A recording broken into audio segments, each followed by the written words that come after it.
کائنات میں سب سے افضل اور بہتر چیز کیا ہے؟ جنت. جب جنت مصطفیٰ کے اختیار میں تو دنیا کون سی چیز ہے؟ یہ تو فنا ہونے والی چیز ہے. جنت باقی رہنے والی چیز ہے. جب باقی رہنے والی چیز کا اختیار اللہ نے اپنے حبیب کو دے دیا تو فنا ہونے والی چیز کے اختیار پہ کون سا جھگڑا ہے؟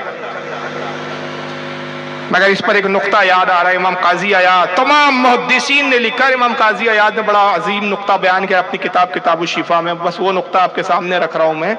آپ کو پتا ہوگا کہ ہمارے پاس جو مال ہوتا ہے، جس پر ہمارا اختیار ہوتا ہے، مال پر ہمارا اختیار ہے، جس مال پر ہمارا اختیار ہے، جو ہمارا اپنا مال ہے، جو ہمارے تصرف میں ہے، اس پر زکوٰۃ بھی ہے یا نہیں؟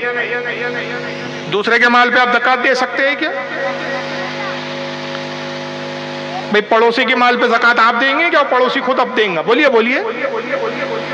جس مال پہ ہمارا اختیار ہو، جو ہمارا اپنا مال ہو. ایک شرط کیا ہے کہ ہمارا اپنا مال قبضے میں. دوسری شرط کیا ہے زکوٰۃ کے لیے؟ سال گزر جائے. سال گزرنے کے بعد اپنے ذاتی مال پہ اللہ کا حکم ہے کہ زکوٰۃ دو. زکوٰۃ کتنے فیصد ہے؟ بولیے. 2.5%. یعنی آپ کے پاس اگر 100 روپیہ ہے تو 2.5 روپیہ آپ کو بطور زکوٰۃ نکال کے دے دینا ہے. لیکن آپ کو پتا ہے، یہ معلوم ہے، ہر مومن پر زکوٰۃ فرض ہے. صاحب استطاعت، صاحب نصاب، ہر مومن پر. وہ مومن جو صاحب نصاب اس پر زکوٰۃ فرض ہے. لیکن آقا صلی اللہ تعالی وسلم پر زکوٰۃ فرض ہی نہیں تھی. حضور پر زکوٰۃ، سیدوں پہ زکوٰۃ فرض ہے. سیدوں کو زکوٰۃ لینا جائز نہیں ہے، لیکن اگر مال ہو زکوٰۃ ان پہ فرض ہو جائے، اتنا مال ہوگی جس پہ فرض ہو جاتی ہے تو زکوٰۃ دینا فرض ہے. لیکن آقا پر زکوٰۃ دینا فرض نہیں تھا. اگرچہ آپ کے بعد اتنا مال آ بھی جائے کہ جو نصاب کو پہنچ جائے، تب بھی آپ پہ زکوٰۃ فرض نہیں تھی. زکوٰۃ لینے کا تو سوال ہی پیدا نہیں ہوتا. جب آپ کی اولاد کو زکوٰۃ کا مال نہیں چلتا تو آپ کو کہاں سے پھر وہ زکوٰۃ کا مال دیا جا سکتا؟ لیکن آپ پر زکوٰۃ اللہ نے فرض کیوں نہیں کی؟ اب یہاں ایک ذہن میں خیال آتا ہے کہ بھائی زکوٰۃ دینا بھی تو ایک اجر کا کام ہے، نیکی کا کام ہے، تو اللہ تعالیٰ نے اپنے محبوب کو اس اجر سے کیوں محروم رکھا؟ جی نہیں، اس میں بہت بڑی حکمت ہے. امام قاضی عیاض کرتے ہیں، عزیز مصطفیٰ صلی اللہ علیہ وسلم پہ زکوٰۃ فرض نہیں تھی. وجہ کیا تھی؟ زکوٰۃ اللہ نے اس لیے فرض نہ رکھی کہ مصطفیٰ زکوٰۃ نکالتے تو کیا نکالتے؟ اس لیے کہ ہمارے مال کی ایک مقدار ہے، ایک لمٹ ہے. یہ پوری کائنات کا مالک اللہ نے مصطفیٰ کو بنا دیا. جب پوری کائنات کے مالک ہے تو پھر پوری کائنات کی زکوٰۃ نکالتے. تو زکوٰۃ نکالتے تو کتنی نکالتے، اور نکالتے تو پھر کسے دیتے، اور جسے دیتے تو وہ پھر حاصل کیسے کرتا؟ آپ چاند، سورج، سیارے سب کے مالک، سب آپ کے اختیار میں، سب آپ کے دست قدرت میں. اسی لیے چاند کو اشارہ کرے پلٹ آئے، ٹکڑے ہو جائے. سورج کو اشارہ کرے پلٹ آئے. سب آپ کی ملکیت ہے، اس لیے سب آپ کی فرما برداری کر رہے ہیں، سب آپ کے حکم کو مان رہے ہیں. اِنَّا أَعْطَيْنَاكَ الْكَوْثَرَ. اے محبوب، ہم نے آپ کو کثرت عطا کی، کوثر عطا کیا. اتنا عظیم نبی، اتنا بہترین نبی، کسی امت کو ایسا نبی نہیں ملا جو جیسا نبی ہمیں عطا کیا گیا. 18,000 عالم ہے. کتنے عالم ہیں؟ مگر اس عالم میں بھیجا. ایک شاعر نے، ناگپور کے ہی شاعر ہے سالم ناگپوری، بڑا پیارا شعر کہا کہ وہ ہر عالم کی رحمت ہے، کسی عالم میں رہ جاتے ہیں. وہ ہر عالم کی رحمت ہے، کسی عالم میں رہ جاتے. یہ ان کی مہربانی ہے کہ یہ عالم پسند آیا. یہ ان کی مہربانی ہے کہ یہ عالم پسند آیا. یہ ان کی مہربانی ہے کہ آقا نے ہمیں اپنا امتی بنایا. ایک مسلمان کے لیے سب سے عظیم اگر کوئی نعمت ہے وہ مصطفیٰ صلی اللہ علیہ وسلم کا امتی ہو. اور پھر امتی بھی ایسا کہ سنی ہو، اور سنیوں میں بھی سنی صحیح عقیدہ ہو. اور ایمان کیا ہوتا ہے، سنی صحیح عقیدہ ہونا کیا ہوتا ہے، مصطفیٰ کی محبت کا حق کیا ہوتا ہے. اس زمانے میں اگر کسی نے ہمیں سمجھایا تو وہ امام احمد رضا نے سمجھایا. اور یوں کہا، اے عشق تیرے صدقے جلنے سے چھٹے سستے، جو آگ بجھا دیں گی وہ آگ لگائی. بے شک، سبحان اللہ، سبحان اللہ. کیونکہ اصل ایمان ہی مصطفیٰ سے محبت ہے. ایسا عظیم نبی، اس سے محبت نہیں کی جائے گی، اسے چاہا نہیں جائیں گا، اسے اپنا آقا اور مولا نہیں مانا جائیں گا. خود میرے آقا کہتے ہیں کہ لوگوں ایمان کیا ہے؟ لوگ سمجھتے ہیں نماز پڑھ لیا تو ایمان مکمل ہو گیا، لوگ سمجھتے روزے رکھ لیا تو ایمان مکمل ہو گیا۔ یاد رکھیے کہ نماز، روزے، حج، زکوٰۃ، صدقہ، جتنے بھی نیک اعمال ہے یہ جنت میں درجہ ملنے کا سبب ہے۔ یہ اعمال طے کریں گے کہ جنت میں آپ کو کس درجے میں رکھا جائے، کس کلاس میں رکھا جائے، فرسٹ کلاس میں رہوں گے، سیکنڈ کلاس میں رہوں گے کہ تھرڈ کلاس میں رہوں گے۔ خیر جنت میں کوئی تھرڈ کلاس نہیں ہے، تھرڈ سے مطلب سب سے نچلی جنت۔ جنت میں بھی درجے ہیں، 7 جنتی ہیں۔ کون سی جنت میں رہوں گے کہ طے کس بنیاد پر ہوگا؟ اعمال کی بنیاد پر، لیکن داخلہ کس بنیاد پر ہوگا؟ ویزا اور پاسپورٹ کیا چیز ہے؟ وہ ہے مصطفیٰ صلی اللہ تعالی وسلم کی محبت۔ اگر اس میں ادھورے ہے تو جب داخلہ ہی نہیں ملے گا تو پھر مقام کہاں سے ملے گا؟ بھائی اگر حج کرنے جانا چاہتے ہو تو داخلہ کس چیز سے ملے گا سعودیہ میں؟ کہ پاسپورٹ بھی ہو اور ساتھ میں ویزا بھی ہو۔ اس پر ایک بڑی پیاری بات یاد ہے، یہ 2 چیزیں لازم ہیں۔ پاسپورٹ اور ویزا نہیں ہے تو جا سکتے ہیں آپ کسی ملک میں؟ میں حج کرنے جانا چاہتا ہوں لیکن پاسپورٹ تو ہے لیکن ویزا نہیں ہے، تو یہ پاسپورٹ کام آئیں گا؟ بولو یار۔ چلو ویزا تو ہے، پاسپورٹ صحیح نہیں ہے۔ ویزا مل گیا اور جب ایئرپورٹ پہنچے پاسپورٹ چیک ہوا تو پتا چلا پاسپورٹ میں خامی ہے، ڈپلیکیٹ پاسپورٹ تھا، وہی روک لیا جائے گا۔ ویزا ہونے کے باوجود بھی آپ کو آگے جانے نہیں دیا جائے گا۔ تو اگر آپ سعودیہ یا کسی بھی ملک میں جانا چاہتے ہیں، کسی بھی جگہ جانا چاہتے ہیں تو 2 شرطیں، پاسپورٹ بھی اصل چاہیے اور ویزا بھی چاہیے۔ جنت میں جانے کا ویزا اور پاسپورٹ کیا ہے؟ مصطفیٰ کی محبت ہے۔ تو محبت تو سند ہے اس کی، ویزا پہ بھی جو اسٹیمپ ہے وہ مصطفیٰ کی محبت ہے، پاسپورٹ پر جو اسٹیمپ ہے وہ مصطفیٰ کی محبت ہے۔ اور ویزا اور پاسپورٹ کیا ہے؟ وہ کیا ہے جانتے ہو؟ آئیے اس حدیث سے سنیں جس کو امام ابن حجر المکی نے الصواعق المحرقہ میں لکھا ہے کہ مولا علی کو ایک مرتبہ حضرت ابو بکر دیکھ رہے ہیں اور مسکرا رہے ہیں۔ تو حضرت علی کہتے ہیں کہ ابو بکر آپ مسکرا رہے ہیں، کیا بات ہے؟ کہا علی اس بات پہ مسکرا رہا ہوں کہ رسول اللہ کی ایک حدیث یاد آ گئی۔ کیا حدیث یاد آ گئی آپ کو سرکار کی؟ کہا کہ حدیث یہ یاد آ گئی کہ آقا صلی اللہ تعالی وسلم نے ارشاد فرمایا کہ ابو بکر جنت میں جب جنتی جا رہے ہوں گے اور جنت کی طرف آئیں گے تو دروغہ جنت روک لیں گا اور ان سے کہیں گا کہ اس وقت تک تمہیں جنت میں داخلہ نہیں ملے گا جب تک علی سے اس کی محبت کا پروانہ نہ لو۔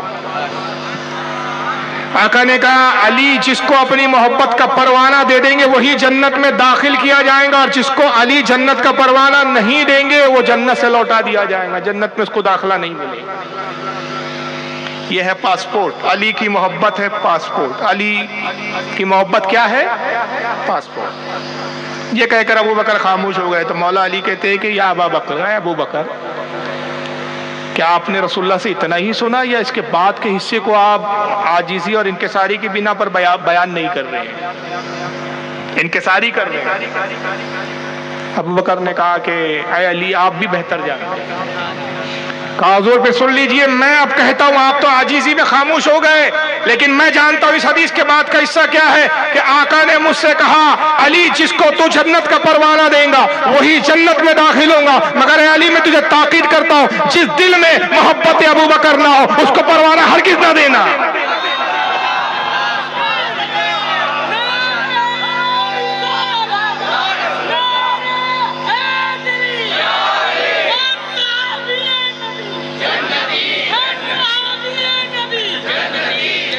تو معلوم ہوا کہ ابو بکر کی محبت ویزا ہے، علی کی محبت پاسپورٹ ہے، اور ان دونوں پہ جو اسٹیمپ ہے وہ رسول اللہ کی محبت ہے۔ اور اسی محبت کو آقا نے کہا لا یؤمن احدکم حتی اکون احب الیہ من والدہ وولدہ والناس اجمعین۔ اے لوگوں تم میں سے اس وقت تک کوئی مومن ہو ہی نہیں سکتا جب تک وہ اپنے ماں باپ سے زیادہ، اپنی اولاد سے زیادہ، دنیا کے تمام لوگوں سے زیادہ جب تک مجھ سے محبت نہ کرے وہ مومن ہو ہی نہیں سکتا۔ مومن بننا ہے تو میری محبت کرو، اور صحابہ اکرام نے اس پر عمل کر کے دکھایا۔ میں صرف ایک واقعہ بتاتا ہوں، اس پر اگر میں واقعہ سناؤں، تحفظ ناموس رسالت کا مطلب یہی ہے کہ مصطفیٰ کی ایسی محبت ہو کہ جب مصطفیٰ کی محبت کا سوال آ جائے تو انسان نہ اپنی جان کی پرواہ کرے نہ اپنے مال کی پرواہ کرے، سب کچھ آقا پہ نثار کرنے کے لیے آمادہ اور تیار ہو جائے۔ یہی ناموس رسالت کا مطلب۔ یہ واقعہ جب میں نے پڑھا تھا، اللہ جانے کتنی دیر تک میں روتا رہا تھا۔ رات اکثر میں مطالعہ رات میں تنہائی میں کرتا ہوں، اپنے لائبریری ہے میری نیچے پوری ایک روم، اللہ کے فضل و کرم سے 3 فلور کی عمارت ہے، 2 میں ہم رہتے ہیں، نیچے کے فلور پورا کتابوں سے بھرا ہوا رہتا ہے۔ تو نیچے آ کے میں جب مطالعہ کرتا ہوں اور ایسی کوئی بات مل جاتی ہے، رات میں ہی پڑھنے کا وقت ہوتا ہے فرصت کا، گھنٹوں رونا آتا ہے اکیلے میں۔ جب میں نے حدیث پڑھی تھی تو رو رہا تھا کہ یا اللہ کیا محبت تھی صحابہ کرام کی، تاریخ ایسی محبت پیش نہیں کر سکتی۔ اور آج افسوس کی بات ہے کہ ایسے صحابہ کو کچھ بدبخت لوگ جہنمی بنانے پہ تلے ہوئے ہیں، جیسے ان کے باپ کی جنت ہے، یہ جنت میں لے جائیں گے۔ اب ہر صحابی یاد رکھیے جنتی ہے، ان کے آپس کے جو بھی معاملات ہیں وہ ان کے درمیان ہے۔ آقا فرماتے میرے کسی صحابی کو برا نہ کہو، میرے کسی صحابی کو برا نہ کہو، ان کے آپس کے معاملات وہ ان کے اپنے ہیں۔ تم میں سے اگر کوئی غیر صحابی اوہد پہاڑ کے برابر سونا اللہ کی راہ میں خیرات کر دے، میرا ایک صحابی، ادنا سا صحابی، عام صحابی، ایک سب سے آخر کا صحابی ایک مٹھی جو اللہ کی راہ میں دے دے، درجے مقام ثواب میں تم میرے اس صحابی کے برابر نہیں ہو سکتے۔ اول تو اوہد پہاڑ کے برابر سونا ممکن ہی نہیں ہے، ناممکن ہے۔ اوہد پہاڑ کے برابر سونا ہے کسی کے پاس؟ ہو سکتا ہے؟ اتنی بڑی مثال دیا آتا ہے۔ اور ایک دوسرے مقام پہ فرمایا، عبداللہ ابن عمر کہتے ہیں کہ اگر کسی کو قیامت تک کی زندگی مل جائے، اول تو یہ ملنا بھی ممکن نہیں ہے۔ صرف خضر علیہ السلام کے بارے میں مشہور ہے کہ وہ حیات ہے، اس پہ بھی اختلاف ہے علماء کے درمیان، بعض کہتے ہیں وصال ہو گیا، بعض کہتے ہیں حیات ہے۔ صوفیہ کا عقیدہ یہ ہے کہ زندہ ہے، موجود ہے، ملاقاتیں کرتے ہیں اولیاء سے۔ اگر کسی انسان کو قیامت تک کی عمر دے دی جائے، اور عبداللہ ابن عمر فرماتے ہیں کہ اگر وہ قیامت تک نماز میں گزار دے اور قیام کی حالت میں رہے، پوری زندگی قیامت تک کی نماز میں گزار دے، اور رسول اللہ کا ایک صحابی تکبیر پکارے، ایک لمحہ کھڑے ہو اور ایک لمحہ کھڑے ہو کے نماز ختم کر دے، تو قیام میں جو ایک لمحہ گزارا تمام قیامت تک کی زندگی کے برابر اس کے اجر و ثواب کو نہیں پہنچ سکتا۔ وہ صحابی کا درجہ ہے۔ آج کل صحابی پہ وہ انگلی اٹھا رہے ہیں جن کے اپنے باپ داداؤں کے پتے نہیں، جن کے اپنے حسب و نسب کے ٹھکانے، وہ صحابہ کے نسبوں کو کھنگال رہے، فلاں ایسے تھے، فلاں ایسے تھے۔ لیکن صحابہ تھے کیا؟ صحابہ تو صحابہ تھے۔ صحابیات میں سے میں ایک بات کر رہا ہوں کہ غزوہ خندق کا موقع، 3 طاقتوں نے یکجٹ ہو کر مدینے پہ حملہ کیا ہے، 3 دشمن ایکجٹ ہو گئے، معاہدہ کیا آپس میں کہ ہم تینوں مل کر محمد کو اور اس کے ماننے والوں کو ختم کر دیں گے۔ مشرکان مکہ، خیبر کے یہودی، مدینے اور اطراف کے عیسائی، 3 طاقتیں یکجٹ ہو گئی ہیں۔ مسلمانوں کی تعداد ان کے مقابلے میں قلیل اور کم ہے، مقابلہ کرنا ممکن نہیں تھا۔ آقا نے مدینے کے چاروں طرف خندق کھدوا دی کہ خندق پار کر کے مدینے میں نہ آ سکے۔ اعلان فرمایا کہ جو اس جنگ میں حصہ لینا چاہتا ہے بڑھ چڑھ کے حصہ لے، جو نوجوان ہے وہ اپنے آپ کو جنگ کے لیے پیش کرے، جو ضعیف ہے، بوڑھے ہو گئے، خود جنگ میں نہیں آ سکتے، ہتھیار نہیں اٹھا سکتے، وہ اپنے اسلحہ، اپنے اوزار، اپنے ہتھیار جو ہے وہ نوجوانوں کو دے، عورتیں اپنے مال سے مدد کرے۔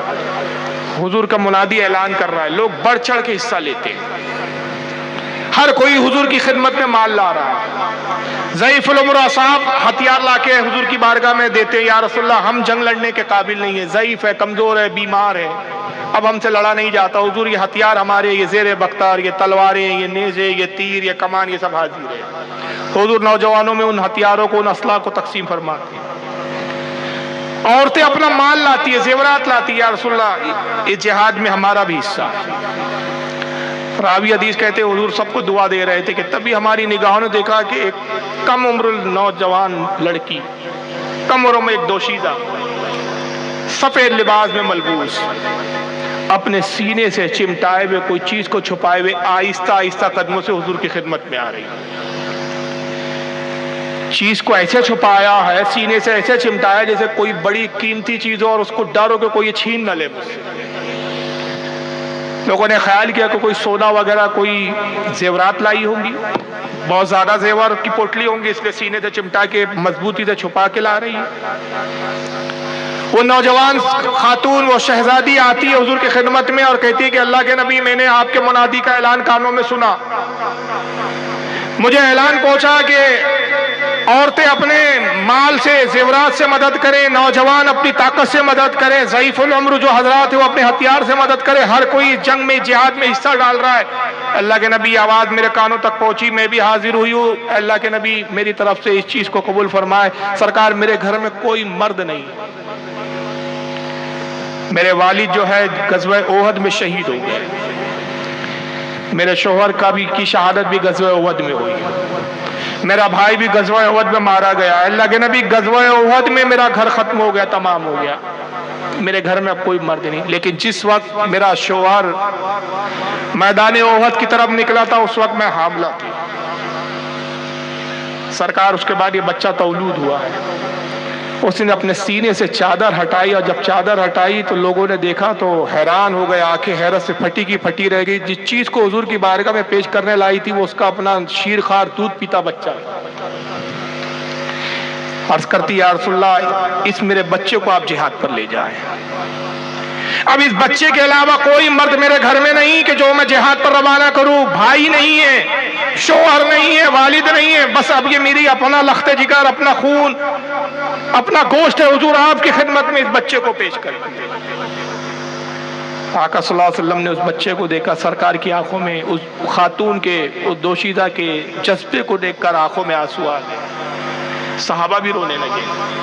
حضور نے کہا کہ اے میری شہزادی، ہے میری بیٹی، میں تمہارے جذبے کی قدر کرتا ہوں، تمہارے جذبے کو میں سلام کرتا ہوں، میں اللہ کی بارگاہ میں تمہارے لیے بہترین اجر کی دعا کرتا ہوں. لیکن اے میری بیٹی، ہے میری شہزادی، ہے میری صاحبزادی، اس بچے کو میں جنگ پر نہیں لے جا سکتا، اس لیے کہ یہ بڑا قبضین بچہ ہے، یہ دودھ پیتا بچہ ہے، شیرخوار بچہ ہے، یہ تلوار اٹھا نہیں سکتا، تیر چلا نہیں سکتا.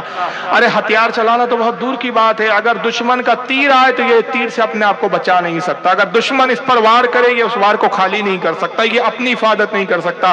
اے میری بیٹی، اس بچے کو لے جاؤ، میں تمہارے لیے دعا کرتا ہوں، اس بچے کی اچھی پرورش کرو، اچھا تہذیب و تمدن اس کو سکھاؤ. جب یہ پروان چڑھ جائے، جوان ہو جائے اور طاقت و قوت کا مالک ہو جائے، اللہ نے چاہا تو پھر بہت سارے جہاد کے موقع آئیں گے، پھر کسی جہاد میں اس کو روانہ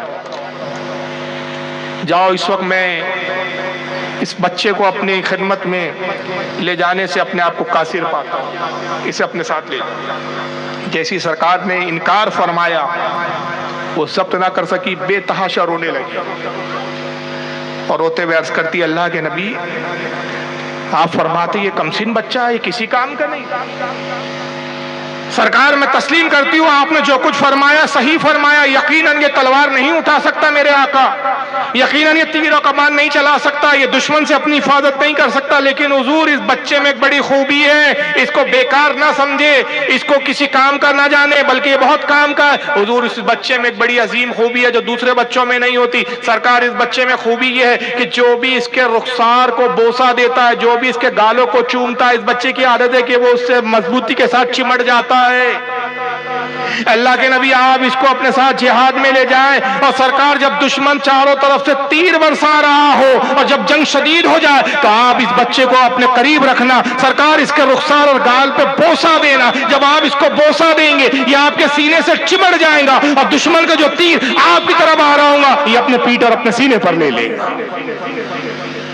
اس طرح میرے آقا آپ محفوظ ہو جاؤ. اندازہ لگائیے، ایسا جذبہ تاریخ میں کسی قوم میں پیش کیا جا سکتا ہے، دکھایا جا سکتا ہے کہ اپنے رہنما، اپنے پیغمبر، اپنے رہبر، اپنے ماں اور ملجا سے اتنی محبت ہو کہ دودھ پیتے بچے کو بھی قربان کرنے پر آمادہ ہو. ایسا جذبہ تاریخ اسلام کے علاوہ ہمیں کہیں نظر نہیں آتا. مگر آج ہماری کیفیت کیا ہے؟ اگر میں صحابہ کے قسم کے واقعات بتاؤں تو متعدد واقعات ہیں. حضرت ابو عبیدہ ابن جراح کا واقعہ سنایا جائے تو وقت کافی طویل ہو جائے گا، جنہوں نے حضور کی محبت میں اپنے باپ کو اپنے ہاتھوں سے قتل کیا تھا۔ مولا علی نے اپنے ماموں کو قتل کیا تھا، فاروق اعظم نے اپنے چچا کو قتل کیا تھا، حضرت علی نے اپنے بیٹے عبد الرحمن سے جنگ کی تھی جب اس وقت کفر کی حالت میں تھا، رسول کا دشمن بن کر آیا تھا۔ صحابہ نے اپنے نبی کی خاطر نہ بیٹوں کو دیکھا، نہ باپ کو دیکھا، نہ اولاد کو دیکھا، صرف دیکھا تو یہ دیکھا کہ نبی سے محبت کا رشتہ مضبوط ہو جائے، اور اس مضبوط رشتے کو قیامت تک باقی رکھنے کے لیے جو بھی رشتہ دار ہو، عزیز و اقارب ہو، دشمن بن کر آئیں گا، ہم ہر رشتے کو محبت رسول کو قائم رکھنے کے لیے کاٹنے کے لیے تیار ہیں۔ لیکن آج ہماری حالت یہ ہے کہ ہم نبی پر جان کیا دیں گے، ہم تو نبی کی بات نہیں ماننے کے تیار ہیں۔ صحابہ کرام جب جان دینے پہ آمادہ رہتے تو باتیں کیسی مانی ہوں گی۔ عبداللہ ابن مسعود کا واقعہ میں نے پڑھا تھا، حیران ہو گیا تھا کہ یہ جمعے کے دن مسجد نبوی کے لیے کی طرف آتے، جمعے کا دن ہے، آقا خطبہ دینے کے لیے کھڑے ہو گئے، دیر ہو گئی، تاخیر ہو گئی غسل وغیرہ کرنے میں، کام سے فارغ ہونے میں، تیزی کے ساتھ آ رہے تھے کہ کہیں حضور کا خطبہ نہ چھوٹ جائے۔ جب آ رہے تھے تو ایک صحابی مسجد کے اندر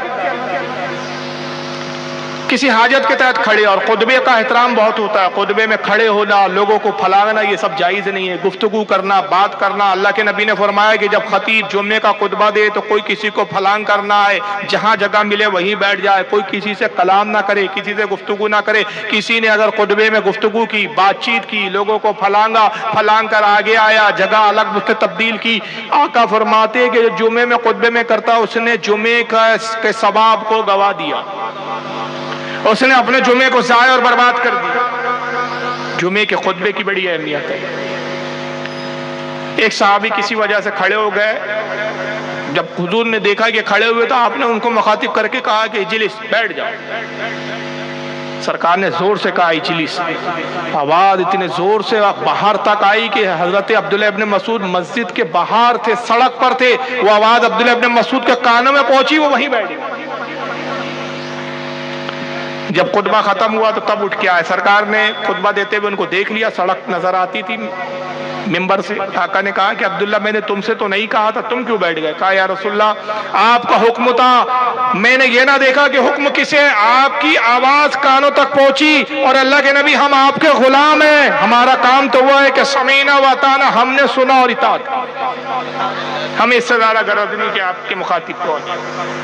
یہ صحابہ کا عالم تھا، مگر ہمارا عالم کیا ہے؟ ہم نبی کی بات کہاں مانتے؟ شراب ہم پی رہے ہیں، جوا ہم کھیل رہے ہیں، سٹے ہم لگا رہے ہیں، لوگوں کا مال ہم ہڑپ کر لیتے ہیں۔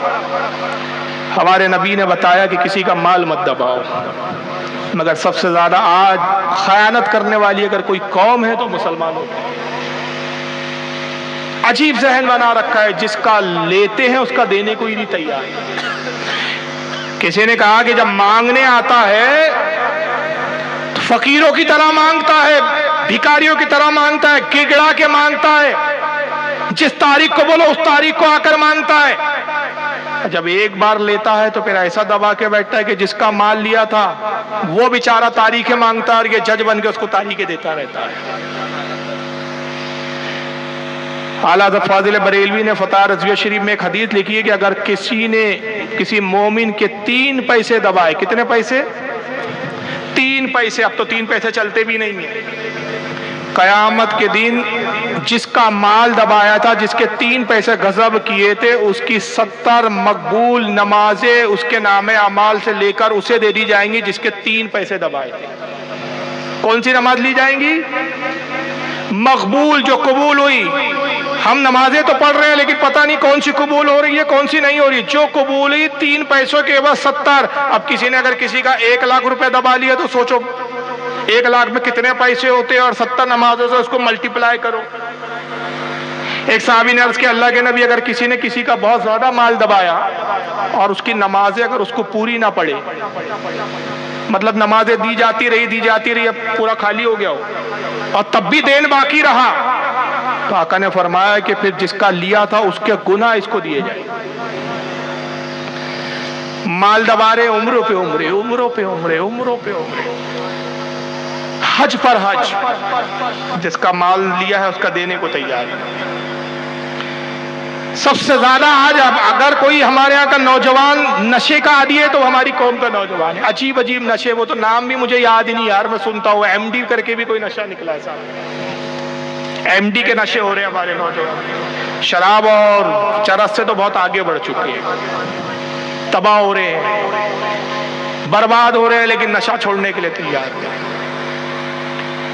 شراب سے بڑھ کر نشے ہے یہ کہ ہوش و حواس گم پڑے ہیں, کسی کام کے نہیں.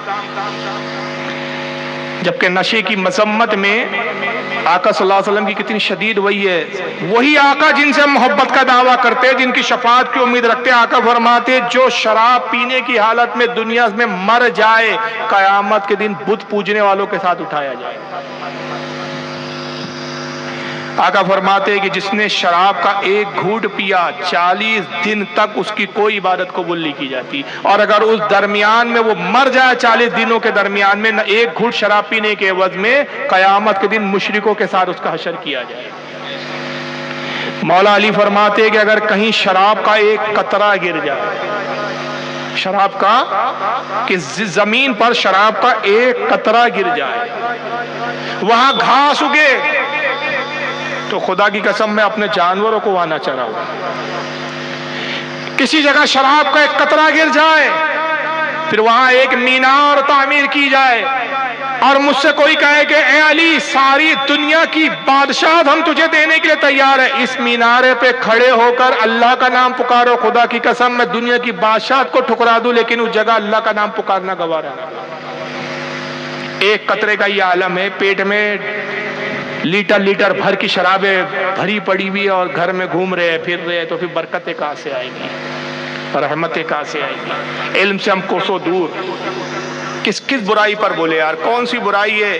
میں سمجھتا ہوں جتنی برائیاں بنی اسرائیل نے کی نا, وہ ساری برائیاں ہم میں موجود ہیں. بس فرق یہ ہے کہ پچھلی قوموں پر عذاب اس لیے آ جاتا تھا کہ پچھلے نبیوں نے اپنی امت کی ہلاکت کی دعا کی, اور آقا نے اپنی امت کے لیے ہمیشہ ہدایت کی دعا کی.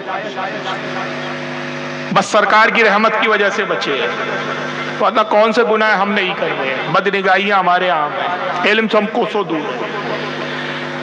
آج افسوس کے ساتھ میرا یہ اپنا محاسبہ میں بتا رہا ہوں, 90% ایسے لوگ ملیں گے آپ کو جن کو قرآن پڑھنا ہی نہیں آتا, نماز نہیں پڑھنا آتا, نماز کے فرائض پوچھ لو تو نہیں معلوم, وضو کے فرائض پوچھ لو تو نہیں معلوم.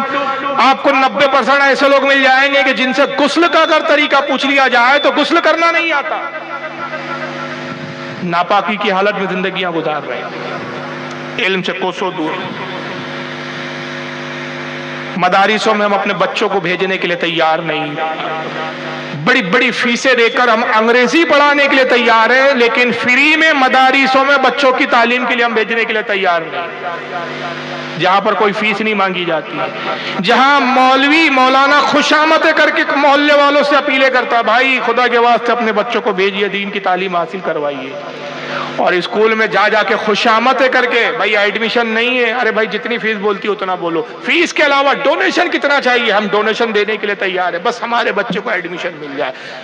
60 سال 50 سال 70 سال کی زندگی کے لیے ہم اتنی کوشش کر رہے ہیں, لیکن وہ علم جو قیامت تک آخرت میں جو کام آنے والا ہے اس کی طرف توجہ نہیں. آقا فرماتے کہ تم میں سے اگر کسی سے ممکن ہو وہ لوہے کے جوتے بنا لے, علم کے حاصل کرنے کے لیے سفر کرتا رہے یہاں تک کہ وہ لوہے کے جوتے گھس جائیں, مگر تب بھی وہ علم حاصل کرنے سے اپنے آپ کو روکے نہیں, اور یہ سمجھے کہ میں نے ابھی علم کا ایک کنارہ بھی نہیں پایا ہے. بہرحال بہت ساری باتیں, وقت کافی ہو گیا ہے, بس یہی اپیل پر میں اختتام کر رہا ہوں.